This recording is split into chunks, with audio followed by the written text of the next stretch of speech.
Thank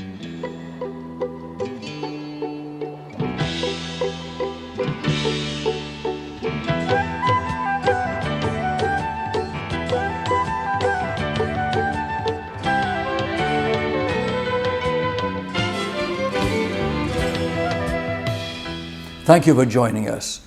In our continuing series on current issues and viewpoints, I had the honor of interviewing Lieutenant General Michael Flynn at the David Horowitz Freedom Center Restoration Weekend held in Palm Beach.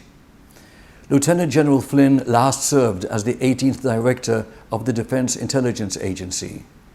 His 33-year military career was primarily operational, with numerous combat, conventional, and special operations intelligence assignments. Lieutenant General Flynn served as the commander of the Joint Functional Component Command for Intelligence, Surveillance, and Reconnaissance. He was also the chair of the Military Intelligence Board, Assistant Director of National Intelligence, and the Senior Intelligence Officer for the Joint Special Operations Command. He is also a published author, and on November the 18th, 2016, it was announced that he will serve as the National Security Advisor. We'll meet Lieutenant General Michael Flynn following these messages. When I was young, it seemed that life was so wonderful, a miracle. Oh, it was beautiful, magical. And then they showed me a world where I could be so dependable. Oh, intellectual, cynical. Find magic again. Sprout by HP. With Intel RealSense technology inside, now you can bend the rules of creativity outside. Life Extension Foundation was established in 1977 and has grown to become the world's largest consumer-based anti-aging organization. Life-saving achievements taken for granted today were pioneered by Life Extension Foundation decades ago. Life Extension is currently funding $10 million a year in research on significantly extending a healthy human lifespan. Diseases that once plagued humanity have largely been eradicated by scientific innovation. 3 leading causes of death in 1900 compared with how people die today. Smallpox killed millions before it was eliminated in 1979. Life Extension funds research to fight biological aging so that it also will become a relic of the past. Log on to lifeextensionfoundation.org. We will never fully understand what we've asked of you or your families, asking you to put yourself in harm's way to endure it all. But we do understand that it's our turn, our duty, to keep you secure for the rest of your life. Wounded Warrior Project long-term support programs help our most severely ill or injured veterans live independently, at no cost, for life, so that they might stand at ease. Join us at findwwp.org.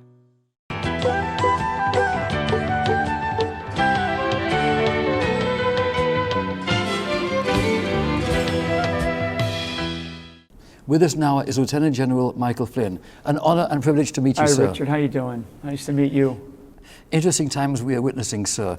What are your feelings with regard to the future for this great nation? Oh, I will tell you, I think it's filled with opportunity. I think the American dream is going to be restored. I believe that we are seeing a potential reformation of the system of our government, where the American people now feel, really probably for the first time in potentially a couple of hundred years, that the American people actually have a voice now, at least at the federal government level. And I think that it's not just the last 8 years. It's been sort of a deafening silence of the American people because of the buildup of a lot of corruption inside the government. And I think what we're seeing today, what we've seen this week, it's just an amazing opportunity for the American people. And frankly, if America thrives and grows economically like we know it can grow, and we will make it grow, then the rest of the world benefits. And I think that's, in fact, I know that's the direction and the vision of Donald Trump, the next president-elect. The whole world has always admired the United States. People have wanted to move here. But the prestige of the United States of America has declined in the past. How do you see the future, sir? Yeah, I don't know if it's so much, I wouldn't say the prestige. I think it's the uncertainty that America has presented to friends around the world. And the way I say it is we become the best enemies and the worst friends, because we telegraph to our enemies everything that we're going to do, and we don't help our friends in need when they need help. Or we certainly create conditions. We have created conditions of uncertainty in a world that has clearly been assessed as one of the most complex, maybe most dangerous times that we've had in at least 50, 60 years, maybe more, maybe longer.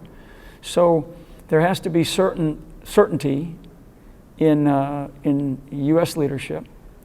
The leadership from the president on down has to be bold, has to be big, has to be humble, and has to be decisive when necessary. And that's working in everything from economic deals that we have around the world, political and diplomatic channels. One of the things that we, I think, have not done well, in fact, diplomacy, typically is where, at least, and I'm gonna stretch it a bit, but is where people they tend to talk past each other. And we are in a place in the world today where we have to stop talking past each other, because we cannot afford, we don't have the time. Frankly, we don't, the conditions are not, do not allow us to waste time. And we cannot, we can't talk past each other. If I don't like you, I need to say I don't like you and here's why, but I think I can get along with you. And I think we have to be very frank and honest. If there's a couple of things that we I have seen, is I've seen a lack of honesty, I've seen a lack of transparency, and I've seen a deficit of leadership. And the United States of America can't have any of those. So I'm going on and on here, Richard, but this is probably the most important election in our country since our very first president was decided he was not going to be a king, and decided he'll take the reins of presidency. That's just about how important this election was. Your views are most respected, sir. Our audience, largely Jewish and Christian friends Sure. of Israel. What are your thoughts with regard to the Middle East and the significance of Israel as a reliable ally of the United States? Yeah. So what I would tell the American public, and this relates to, I think, a large part of the world, we should not fear what our country was built upon, which was a set of Judeo-Christian principles and values. And we should not be apologetic for what our Constitution was based on and built upon. We made it wasn't perfect, but it was damn close. It needed to have adjustments on the margins as we learned things as our country grew.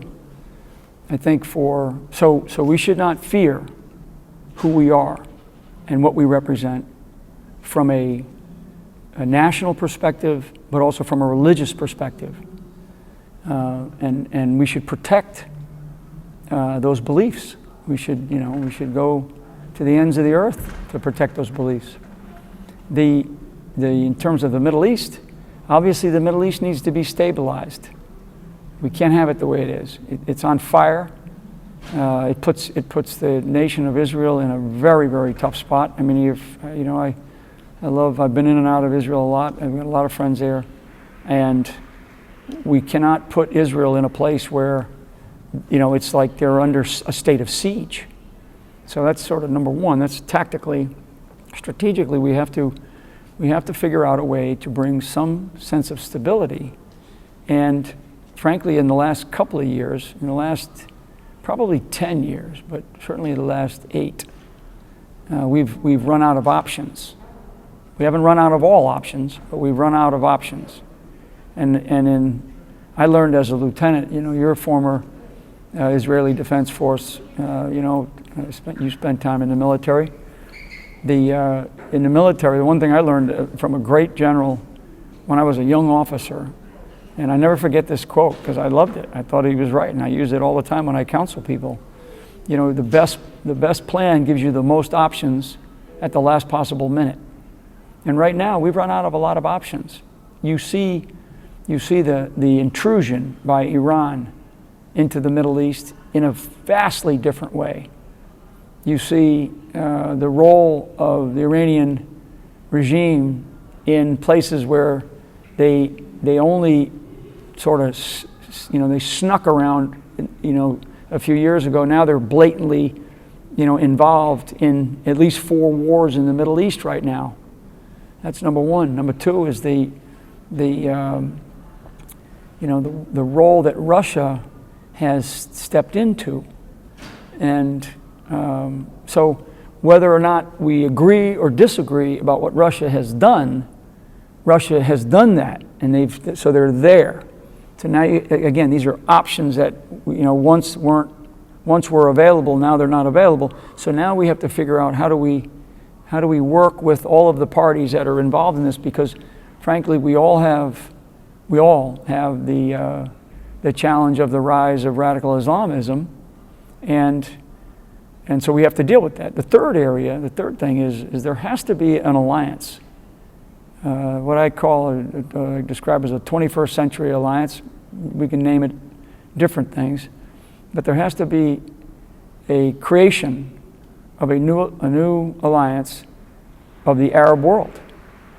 The Arab world must come to grips. The leaders of the Arab world, from Abdullah in Jordan, El-Sisi in Egypt, bin Salman in Saudi, they must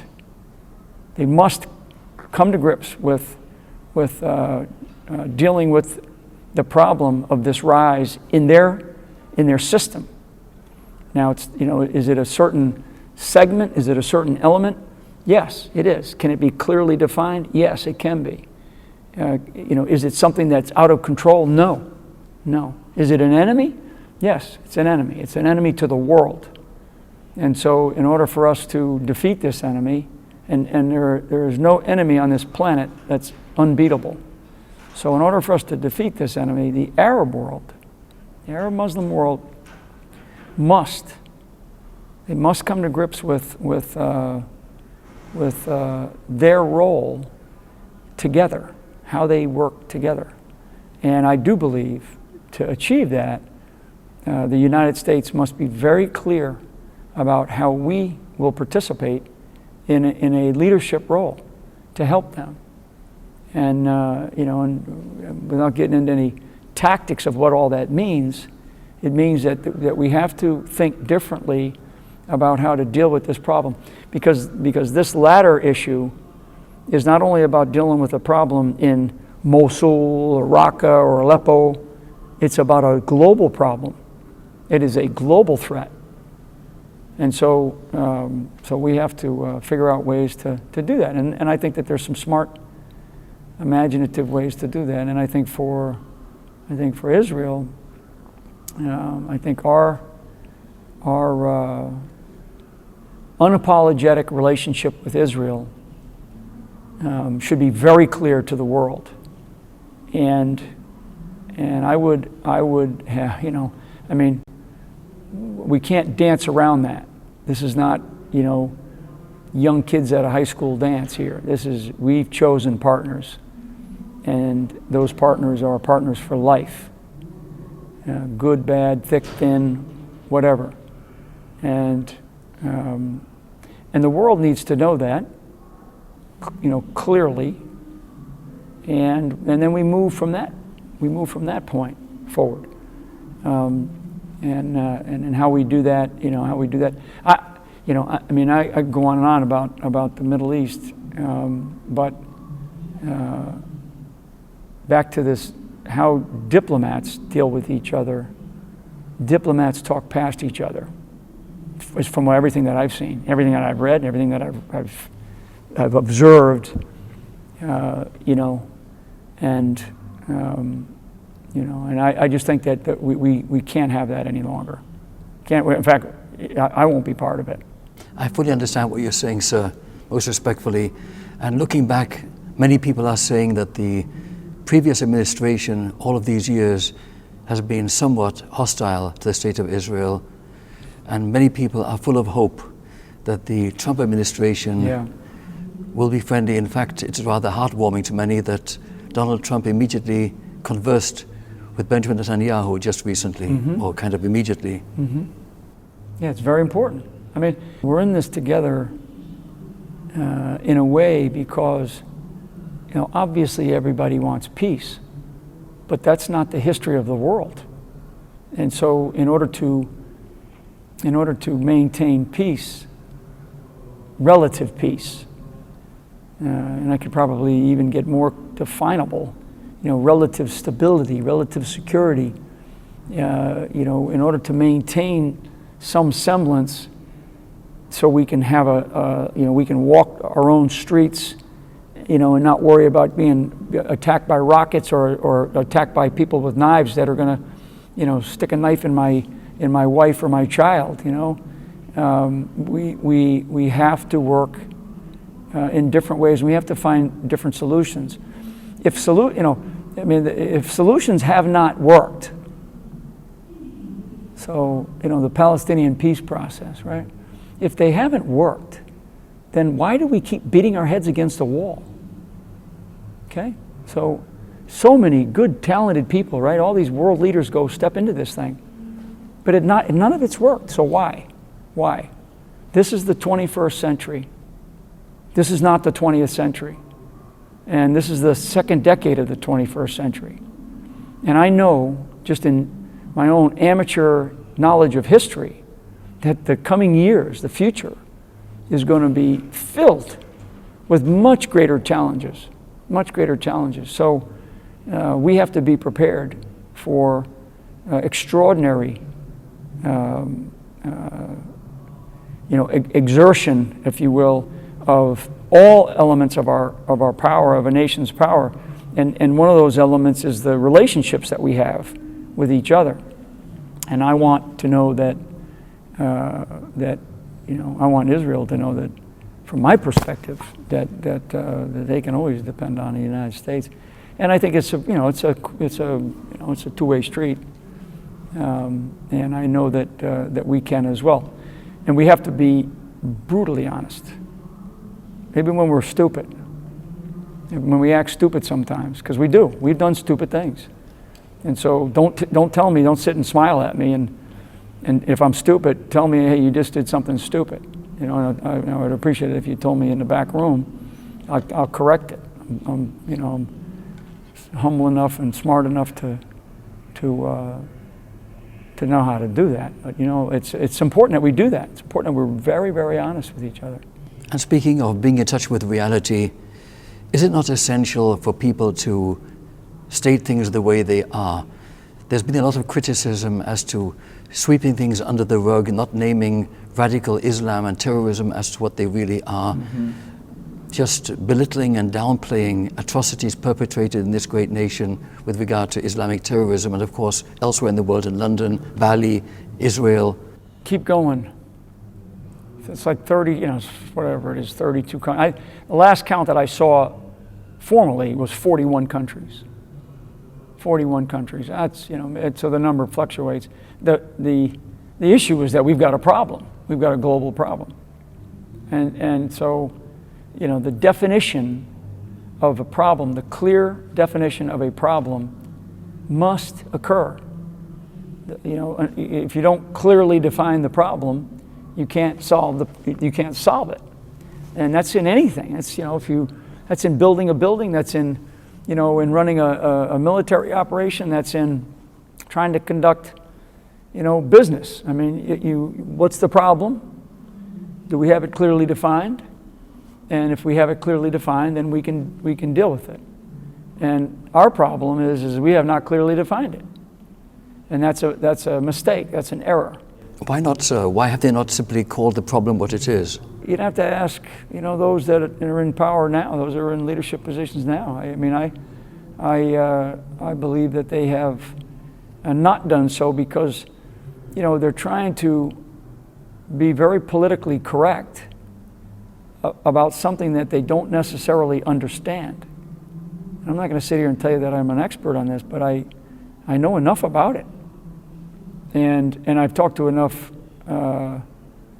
leaders around the world in different positions who are begging for help.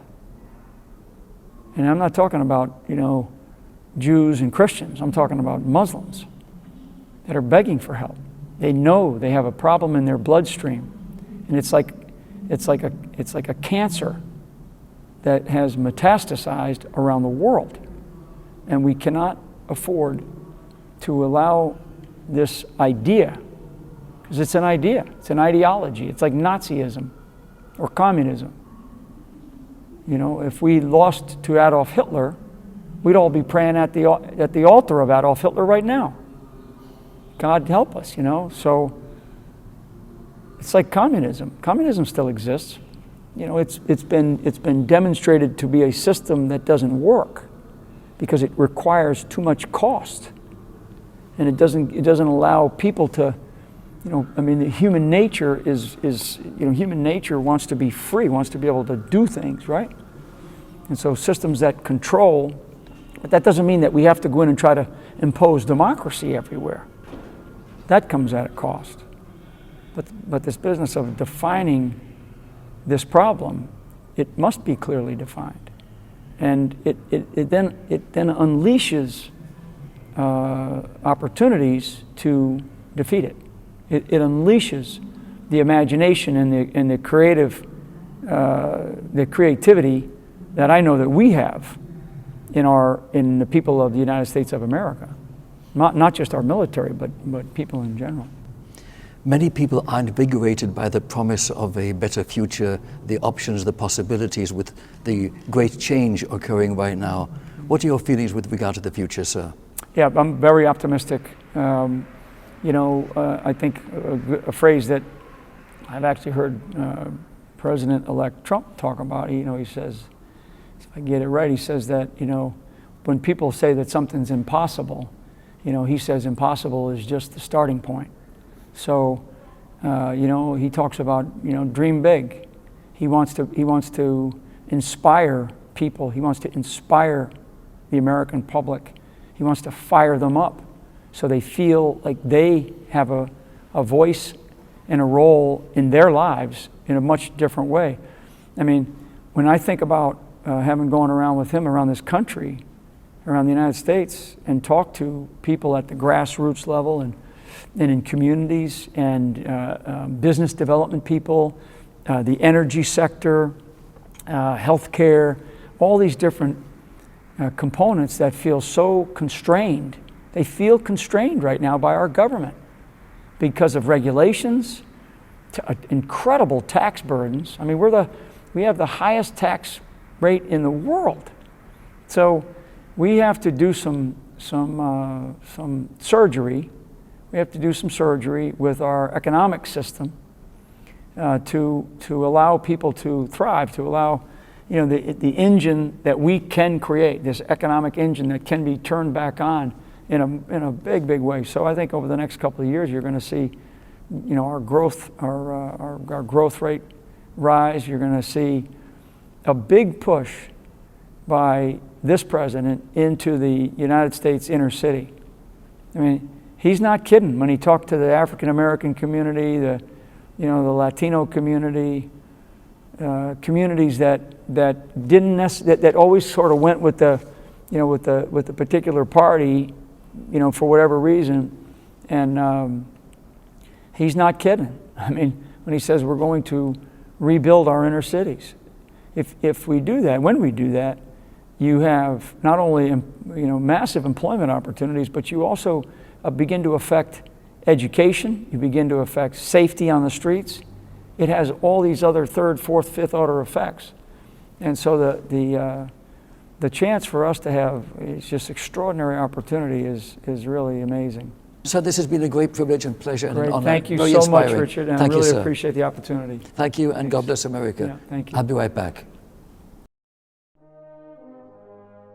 Every day, people risk their lives to save the lives of others.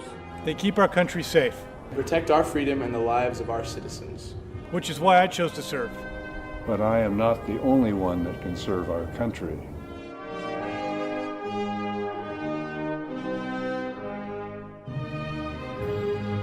You don't have to be in the military to serve your country. You don't have to risk your life to make a difference. The support you give us is how you can serve your country. You too can make a difference. You too can make a difference. You too can make a difference. You too can make a difference. Life Extension Foundation was established in 1977 and has grown to become the world's largest consumer-based anti-aging organization. Life-saving achievements taken for granted today were pioneered by Life Extension Foundation decades ago. Life Extension is currently funding $10 million a year in research on significantly extending a healthy human lifespan. Diseases that once plagued humanity have largely been eradicated by scientific innovation. 3 leading causes of death in 1900 compared with how people die today.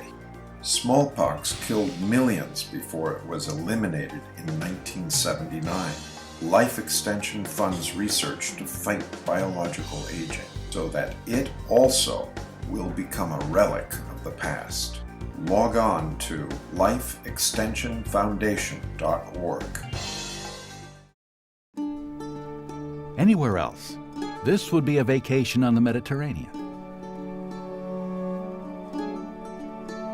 But here, it's also a journey into history. From modern Tel Aviv to the ancient cities of Herod, the Romans, the Crusaders. The history of Israel lives in all of us. Come find the Israel in you. This concludes our special program for today on current issues and viewpoints. I'm Richard Peretz. Thank you for being with us.